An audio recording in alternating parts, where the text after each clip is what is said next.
I mean, the story, uh, obviously it's the way the story makes you feel, right? It's the way the story makes you challenge yourself, makes you think. And stories let us live these lives, uh, that we never could have, and maybe that never even existed.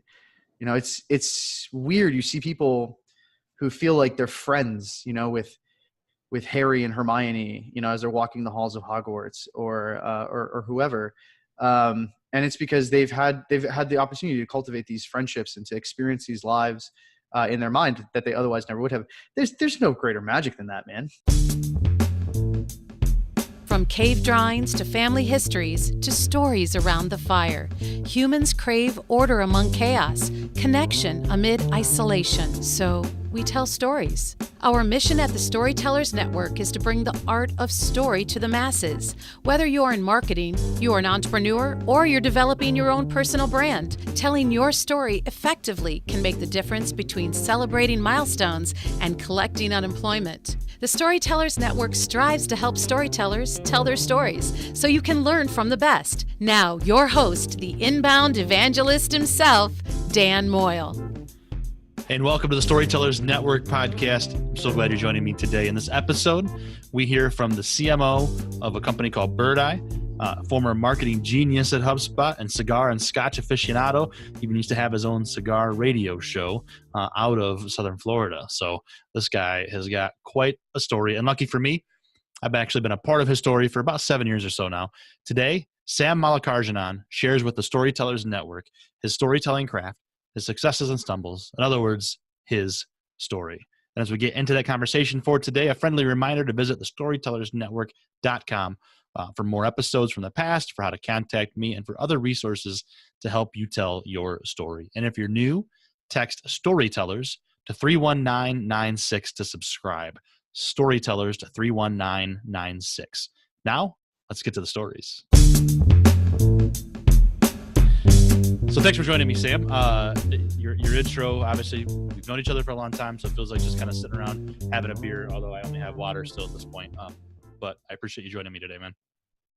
Thanks for having me, man. Yeah, it's been a long time, and you and I have had enough beers and enough scotches. We can do this one sober. How about that? I guess.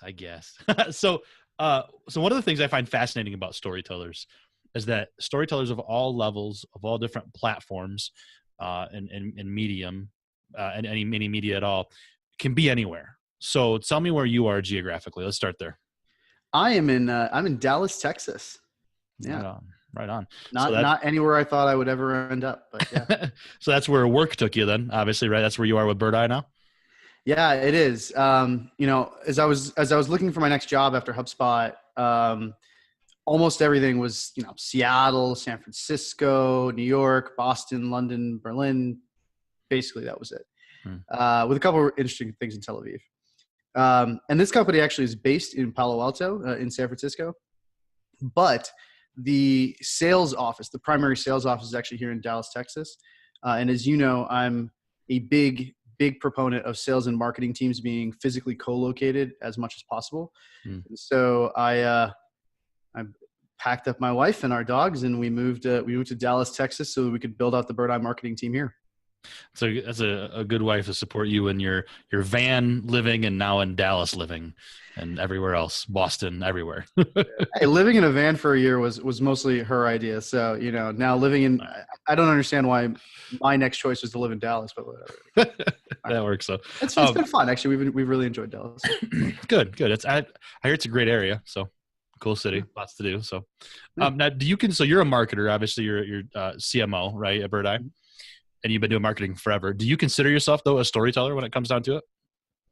Absolutely. Actually, I was having this conversation with our executive team not too long ago, and we were going over the concept of how nobody buys a product at a price.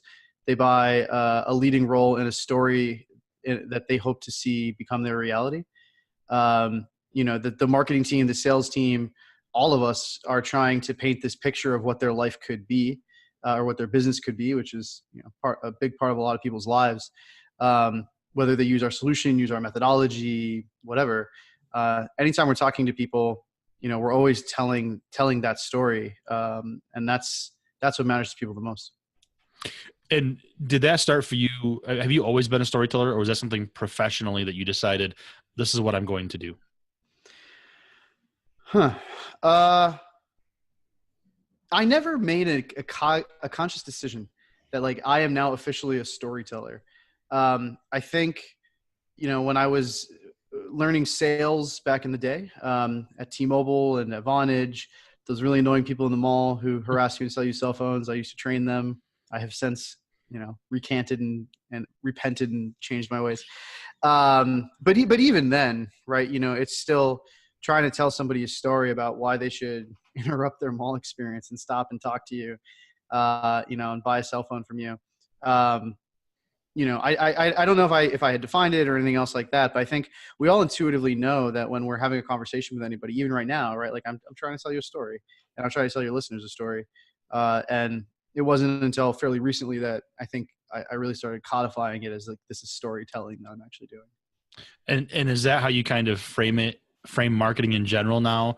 And, in 2018, we're talking about digital marketing and content and all these different things we call it. Does it really all come back to storytelling, really?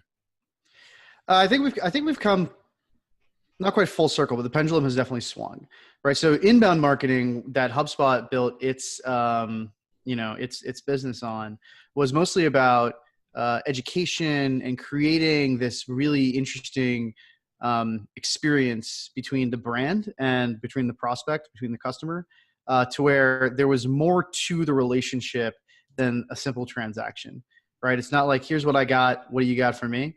It was, hey, I'm going to teach you, I'm going to educate you, I'm going to make this a good experience.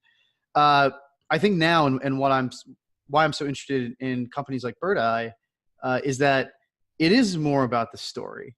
I got a little hyperbolic when I was trying to explain this to my team, because our business is reviews marketing, right? And when you think of reviews, that's a story that a customer is telling about another company. And I think that's our thesis, and why this is so interesting to me is that in this day and age, no one cares what your sales and marketing team has to say about you, right? They care what your customer, you are the stories that your customers tell about you. United Airlines, phenomenal sales and marketing team. None of us care, right? All we care about is the story that people tell about us, the horror stories about, what it's like to fly with them, et cetera. Mm. And I'm sure they're very nice people, very intelligent people on their team.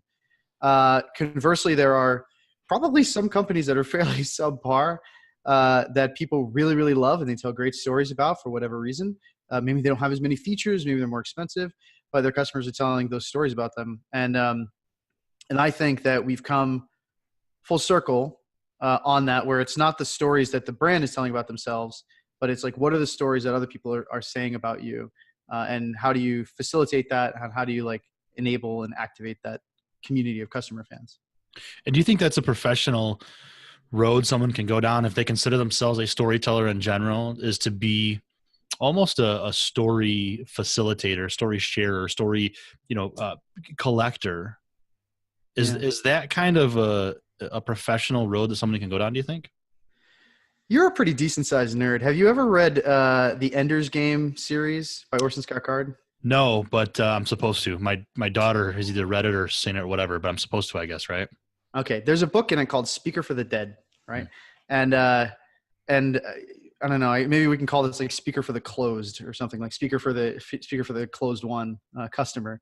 When I look at modern marketing teams, and especially this paradigm of first of all, nobody trusts what your sales and marketing team has to say anymore. And definitely, it's not what they value. It's not what influences them. I think more about our jobs as being collecting those stories, like the Speaker for the Dead did in that. Like he would go to a funeral and he would find out the real stories, and he would not sugarcoat it, right? He would find out the real stories about who this person really, really was, and tell their real life story at their funeral. And, in our case, I think it is about not just going out and getting the great stories, right? Finding the customers who didn't have the world's best experience. And sometimes, the really interesting thing is when you don't sugarcoat it, you actually get more customers. Have you ever heard of the service recovery paradox? You familiar with that? Yeah. Yeah, right. So that's a super interesting thing. That's why the speaker for the dead thing came to mind for me, Hmm. because the service recovery paradox, for those of you who don't know, is this weird quirk that customers who have an issue with a company and the company then fixes it are more loyal to that company than customers are to companies where they never had an issue at all. So my example is Delta versus Hilton. So I've had some issues with Delta and talked to them on Twitter. They fix it literally before I land. Hilton never had an issue, but SPG and Marriott just merged, and I dropped them like a hot potato, right? And it just shifted over. And that's a weird quirk. So I think just to bring it back to that storytelling, it is about going out, collecting those stories from your customers, from your customer fans, good or bad, and then making those stories available to the people who are trying to make a decision about whether or not you're someone they want to do business with. And it's nice to know that it doesn't have to be all unicorns and rainbows and super happy stories. You can tell a story of how you helped someone when you screwed up and being and authentic, right? I mean, I think that word gets used a ton, but it really comes down to authenticity, doesn't it? Yeah, no one believes that you're always perfect and awesome all the time. There's good data on this, by the way, in terms of like the optimal star rating. If all you've got is 5 stars, people actually find that fairly suspicious because no one has a win rate like that, right? And I do think that Brene Brown, I know you and I have talked about her philosophies on vulnerability in the past. When I tell stories about how I used to hawk cell phones in the mall, and I can do like the T-Mobile sales pitch in Spanish, even though I don't speak Spanish, just because I was that irritating. I didn't care what you were going to say back to me, so it didn't matter if I knew anything other than the next line in the pitch. Señor, ven que vengo un minuto, ¿con quién es su teléfono celular? Right? Like, it doesn't matter. I think that if I tried to convince you that I had always been this like brilliant paragon of marketing truth and justice, that you'd think I was like kind of irritating and not really credible. Yeah. So it's not all about unicorns and rainbows. And it's good to know that, and when it comes to that personal brand of like Sam, it's cool to know that you can come from somewhere and grow.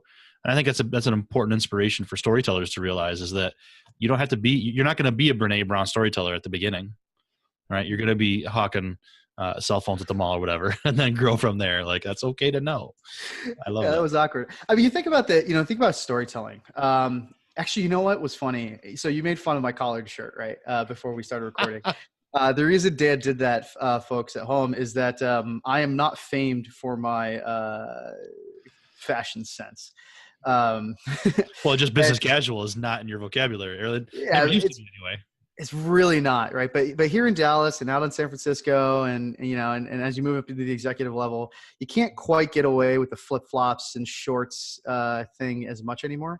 And so I was actually telling this to I went to it's literally just like a guy here who's a friend of a friend, and I'm like, please help me. I don't know, like artificial intelligence, blockchain, quantum physics, sure. Knowing what shirt to wear, I'm totally lost. And he's got a business where he does clothes, and he does tailoring and stuff like that too. And I was explaining to him, I'm like, you are, and in all marketing, you are talking about, as in storytelling, you're talking about the hero's journey, right? And his ideal is that he's the Obi-Wan Kenobi, right? Or he's the Gandalf the Grey. And there's always this, the hero's cranking along, living on Tatooine or the Shire or whatever. And then something horrible happens, and it's this big transformative life event. And they make all these mistakes, and they encounter this guide who, in the case of brand storytelling, that guide is your company, right? Your company is the Obi-Wan Kenobi or the Gandalf. And then that guide, goes with them and helps them realize a future that they had never even considered, but was actually what they wanted all along. And so I was telling this to him. I'm like, you are the Obi-Wan Kenobi or the Gandalf here, right? You want more people like me. In his case, he's really good at dressing people who have no idea what they want to wear or like what looks good. And I'm like, that's the story that you want to tell, for example, in your marketing, as you're doing some of this stuff in your brand storytelling, is, you're the, everything goes wildly wrong in my life, and I make all these mistakes. And dude, when he asked me where I buy most of my clothes and I told him Target, I thought he might hit me. like physically assault me. But no, but he's like, that's cool. Like you're coming from a bad place and I'm going to help you get to where you need to be. Yeah. It's the hero's journey. Absolutely. No, it's funny because you're kind of dating yourself. You obviously are a fan of the original Star Wars, rather than Luke is now the Obi-Wan and Rey is the hero. And like, it's funny when I hear people talk about that thing. It's like they're that hero's journey. And they always say Obi-Wan to the Luke. It's like, yeah, but now it's Luke to the Rey. So, yeah. anyway. I don't know. Luke's not quite Obi-Wan, right? Because he has this skill set or this product that's in demand. And for some reason, and he keeps saying no, he's like that really snobby restaurant in downtown that where all the tables are empty and they still say, I'm sorry, we're full up for the evening. Right? Like that's more like what Luke is in this one. Yeah. That's fair. So, all right. So let's get back. I could geek out all day long on this kind of data stuff. I love this, man. But this season's talking about social media storytellers. And so for the listeners, when I met Sam, he was using Twitter, just amazingly well, both personally and testing it professionally and doing all these different things with it. Sam, do you think that social media can be a place for storytellers, or do you have to be a storyteller who uses video or writes a book or whatever? I mean, can social media be a place where you are a storyteller? It's absolutely a place where you're a storyteller. That's the only value to it, right? What's the other option? You're just going to sit there and tweet your links to your product detail pages all day. I think part of the problem, and this is especially on a personal level, brands do this too, but individuals do this. We spend too much time on social media telling the story that we wish was true. It's this highly curated, version of ourselves. And that creates a lot of negativity. Actually, I had a friend of mine, back home in Cocoa Beach where I grew up, very small town. And he told me, he's like, after a few beers, he's like, seeing your posts on Facebook made me feel bad about myself. And I'm like, why? And he's like, well, you travel, you do all this stuff. You're in Istanbul, you do all this. I'm like, yeah, but my life also has its really horrible parts. I just don't tell that part of the story in social media. And in my case, it's because I don't like complaining in social media. It's just not really me. Like I don't want to focus on the negative and amplify that into the universe. But that is still me making a conscious decision about what story I'm going to tell. People look at my Facebook and my Twitter and they assume that I have this perfect idealized life, because that's the story that for whatever reason, that I've decided to tell. So as opposed to, I don't know what the hell else I would do on social media. I don't know. I could share buy my shake or buy my what's the latest MLM these days? Wraps and all kinds of stuff. Yeah, wraps and clothes and tight pants, whatever, LuLaRoe and I think one alternative might be, I suppose it's still a story, but it's just diarrhea of the mouth or the thumbs. I guess it would be, right. Like there's nothing. Telling a story to me is not always conscious, but it's developing something, right? But there are people who use social media to just simply vent everything. And that to me isn't storytelling. But I think storytelling often has not necessarily a goal, but I guess it has a goal, right? Like I want you to connect with me. If I'm telling my story on social media personally, I want you to connect with me and not necessarily take an action, but just connect. Yeah. But if all I'm doing is, whining, but maybe it's catharsis, maybe it's whatever. My favorite form of that particular storytelling is vague booking. Yeah. Which is it's like a choose your own adventure, but all of the directions are missing. Right. So like they're complaining about something and you can tell there's a story going on here. And it actually seems super interesting because they're very passionate. But all of the details are missing. And in some way, maybe that's the best story of all because you can fill in whatever narrative you want that you find most interesting in terms of what that vague booking might mean. Right. But we often fill in the immediate negative tied to ourselves. At least I do. Somebody's like, I'm mad at somebody, blah, blah, blah. I'm like, what did I do? Oh, that's very. Just because I said I was mad at a guy whose name rhymes with like sand soil does not mean that I was referring to you. Right, dude? Yeah, come on. Right. Oh, I love it. What's a story, thinking back, that has changed your life? I mean, because stories change our lives, right? They can change the world. Is there one that has changed your life you can think of? Man, there are some interviewers who like prep you with questions in advance so that you can have like a really cool answer. Dan is not one of those interviewers. Yeah, I sent you a link. Come on. Oh, if you did, okay, maybe I probably didn't. I don't know. You know, there's a recent one which I think was super interesting. I went to Pakistan, and it was their first like tech startup conference in Pakistan, and we were there by invitation of their interior ministry. It was super weird, by the way. It's like me and a guy from a professor from Yale.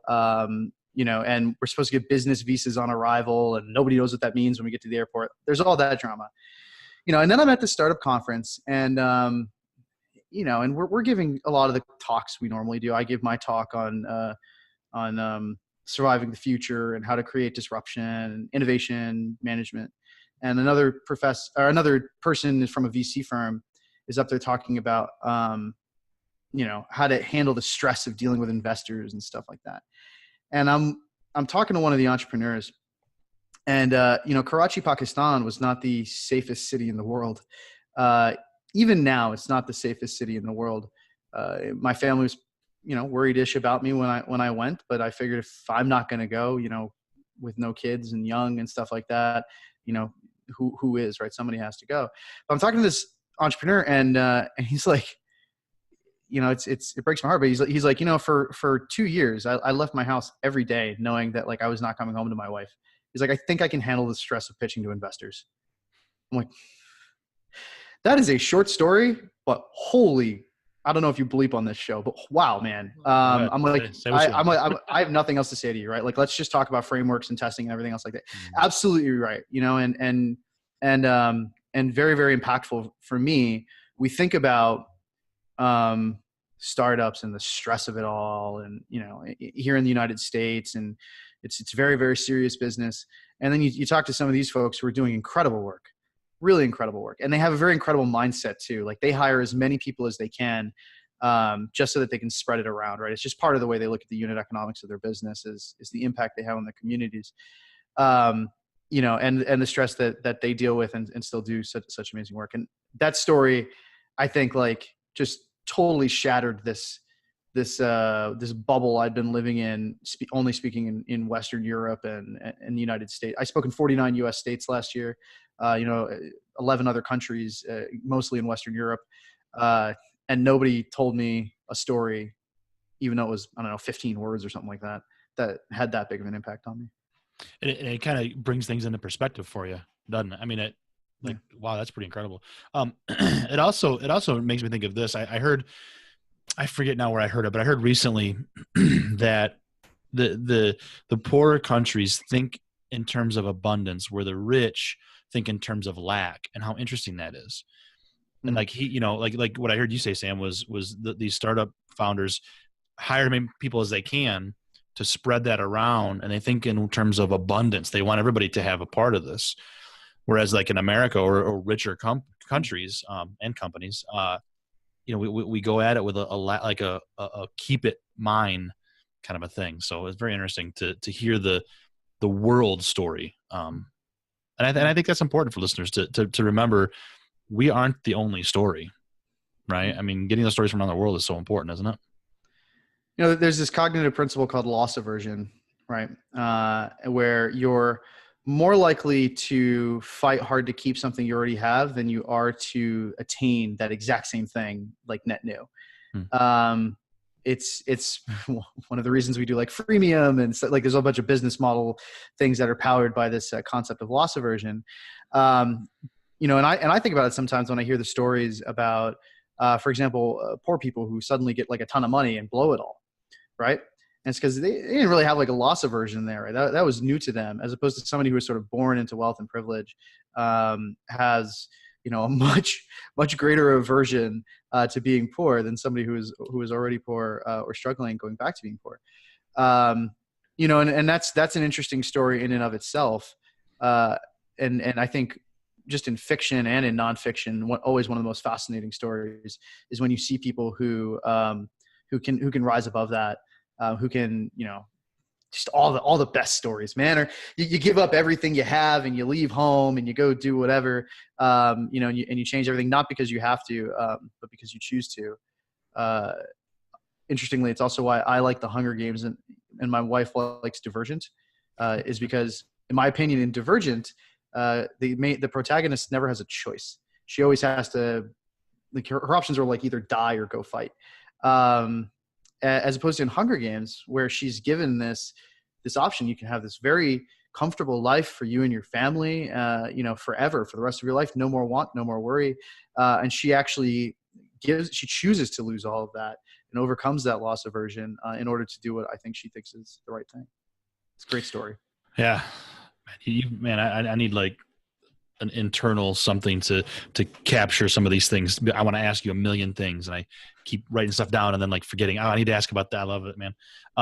What is it that you love so much about story? And when you talk, whether you're talking about marketing, whether you're talking about Hunger Games versus Divergent, all these things, what is it that the story means to you? I mean, the story, obviously it's the way the story makes you feel, right? It's the way the story makes you challenge yourself, makes you think about the world differently. The really weird thing about humans, unless you believe in reincarnation, even if you believe in reincarnation, you don't get to keep the memories. I don't know very many people who think you do. You only get to live this life from a single perspective. And that's a big bummer, right? No matter how great your perspective is or how interesting your life is, the most interesting man in the world still only gets to experience that lens. And stories let us live these lives, that we never could have, and maybe that never even existed. It's weird. You see people who feel like they're friends, with Harry and Hermione, as they're walking the halls of Hogwarts or whoever.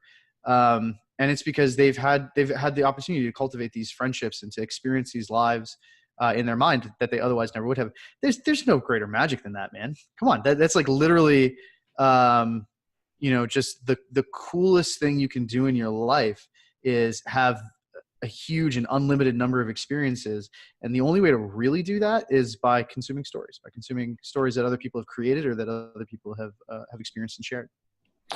And when you and Jen were out on the road in your van for a year, and speaking of 49 states and all these things, did you find yourself consuming a lot of stories just by talking to people? Yeah, that was cool, man. That Yeah. was cool. Getting to talk to so many people, so different, right? You think about the fact that I've spent my entire life in major cities, primarily East Coast major cities, and then to be able to be in Kansas, wonderful people, just wonderful. People make fun of them, call them the flyover states or whatever. Fantastic people. Arkansas had great drivers, right? Like that was cool. Being able to go to the Yukon Territory of Canada, where, it's like the size of New England, and as many people live there as live in my hometown of, in Cocoa Beach. The stories and perspectives that I'd never even considered, right? Especially weird to talk to entrepreneurs and startup folks in like Whitehorse in the Yukon Territory, where it's like, why are you doing this? You're going to go public, maybe keep it private. Like what's the goal here? Like, is it 15x compounding growth? Like what's the, your CAGR, right? And he's like, no, man, I love skiing. I'm like, okay. That is not like and that was super interesting. That's not like a story that you hear much in Boston, San Francisco, Seattle, New York, right? All those people are, can we go public? How much money can we make? How hard can we work, et cetera? And some of these people are just like, no, this is a really cool way to make enough money to afford warm enough clothes to go skiing and hiking and stuff like that. Or like I said, being in Kansas, being in Texarkana, Arkansas, super cool. Listening to their life experiences, these people who have never lived their hometowns and at least as far as I was able to discern, had no regrets, right? They had wonderful family lives. Yeah, sure, they dreamed about the other stuff that they might be able to go see, but they were still very, they seemed like fulfilled and happy and interesting and kind and wonderful people. The whole thing was just one big collecting of stories.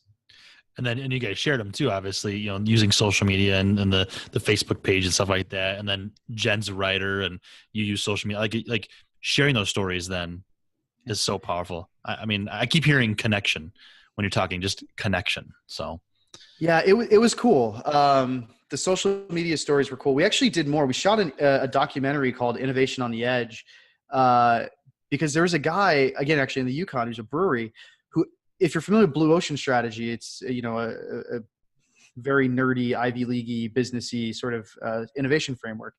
And he accidentally invented what I would argue is a better version of that, just by like thinking deeply about his customers. Or, the last chain of Blockbusters is in Alaska.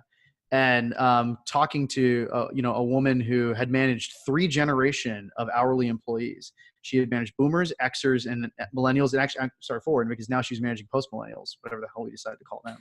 Right.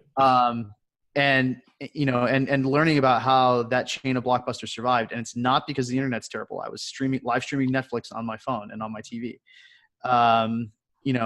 They were incredible stories. It was incredible to connect with those people. And, the coolest stories are the ones that you sort of like never saw. They're new, right?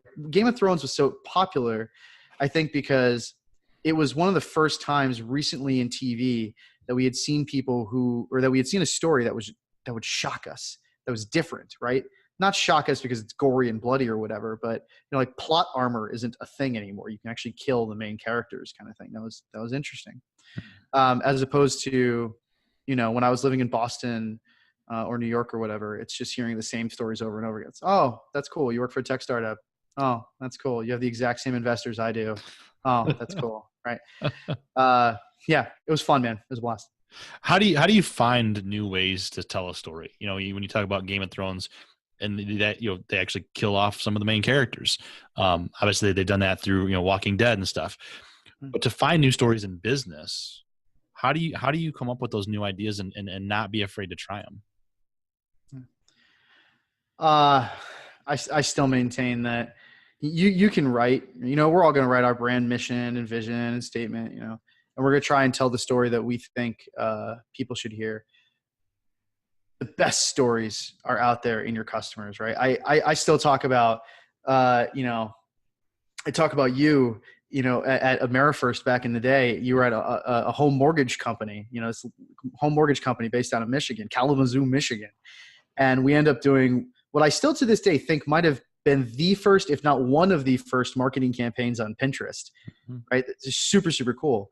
Or the entrepreneur who broke down in not quite tears, but got choked up on the phone talking about how we single-handedly put his daughter through college.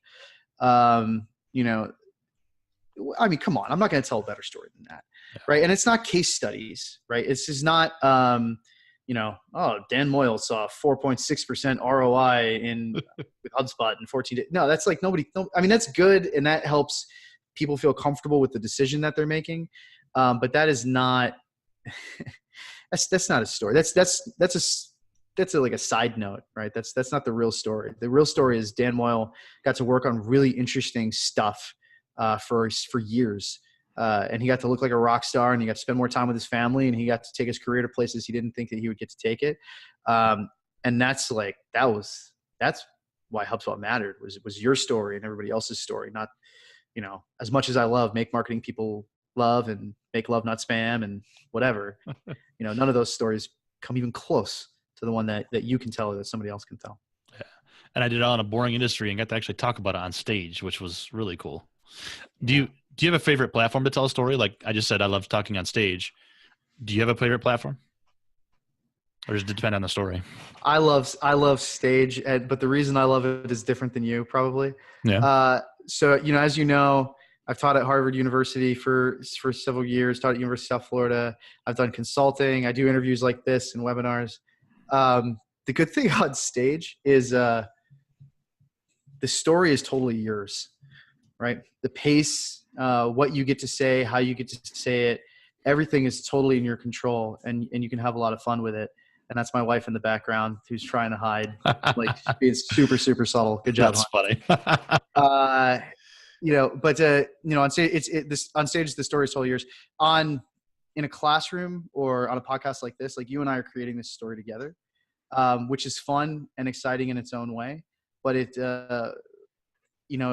I love being able to like really tell the story and get people crying and applauding. And, you've heard enough of my speeches that, I end a bunch of them with like, and yes, she said yes, talking about my wife. And stuff like that. The one who just walked by awkwardly during my one time I told her to not come out here. All right. And like everybody goes, oh, and it's great. Right. So I love stage. I think that's what I'm best at. Probably second best, is audio video like this. Yeah. Stage that having control of the room, even. Yeah. I love that part of it, man. That's cool. So you use video, you use web, you use speech, audio, use all these different things to tell a story. But if somebody said to you, Sam, you can only tell one last story, what would that last story look like for you? I really should have read your prep doc. What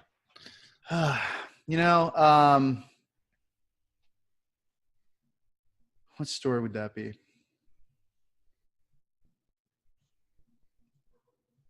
If I can only tell one story. I was in college and I went back to high school. I was doing a project where I was interviewing like teachers or something like that. I don't remember what it was, and I go and I'm interviewing a bunch of kids in the honors classes and the AP classes and everything else like that. And, those kids are very impressive, very smart, very hardworking. But it's kind of easy for them, right? Like I slept through my entire AP language class and still got a perfect score on the exam. And that's neat. But then I was talking to this other kid who was in high school, and I was asking him, like he wants to join the Marines and stuff like that, right? And I'm like, why are you, how do you feel about math? A lot of people say, why should I bother learning math? I'm never going to use this. And he's like, I'm pretty sure I'm not going to do push-ups on the battlefield. I still do push-ups. And he busted his butt, working really, really hard to get his like C average. And I think that I've always remembered that kid. I've always remembered that story versus all of the other like smart slackers that I had met that are kind of funny, right? And it's funny to tell stories about, and I was one of them, right? Versus somebody who doesn't do as well, but tries a lot harder. They have the resilience, they have the strength of character, and especially to have that level of maturity to be like, he's doing push-ups for his brain by learning something he's never going to use in the future. I think that is a kid that I think about a lot as somebody that I respect a lot more than somebody who's just smart. So congratulations, whether nature or nurture, you managed to become a genius. Like that's nice and all. I'm way more impressed by people who actually have to work for it, like that kid. It's a great story to go down. Inspirational, man. Where can people find you? What's the easiest way to find Sam Mallikarjunan? Yeah, if you can spell anything close to my last name, you'll find me on Google. Fortunately, there are other Mallikarjunans in the world, but none of them are internet marketers. So it's just me and this one guy from India, in the Indian Parliament. But I own the entire first page of Google. So you can find me at mallikarjunan.com, Twitter at Mallikarjunan, on LinkedIn as well. I encourage you guys to go check out Bird Eye as well and check out some of the stories that we're trying to tell there. We're getting there. We're getting to where we're collecting and telling these stories. And I think that's something that I'm going to really enjoy. So yeah, check out my website, check that out. And otherwise, shoot me an email, shoot me a tweet. I answer everybody. Awesome. Yeah, we'll put them in the show notes. So cool, man. Thanks for your time today, Sam. It was a lot of fun, man. Thanks, Dan. Always good talking to you. And that's Sam. Thank you so much, Sam, for hanging out with the Storytellers Network podcast. And be sure to visit Sam online. You can find those links to the resources he talked about in the show notes. And if you enjoyed the episode, please consider sharing it all over the place, as we're talking about social media storytellers this season. Might as well share it on social media, right? Twitter, Facebook, LinkedIn, Instagram, Snapchat, text it, email it, wherever you can share it with other storytellers. always helpful, and I appreciate it very much. And if you are new to the Storytellers Network podcast, text Storytellers to 31996 to subscribe and get the next episode as it comes out every Monday morning at 7 a.m. And please consider leaving us a review too. Those are awesome and help us to show folks that we're doing good work. Hey, until next time, here's to telling our stories and having those stories to tell. Cheers.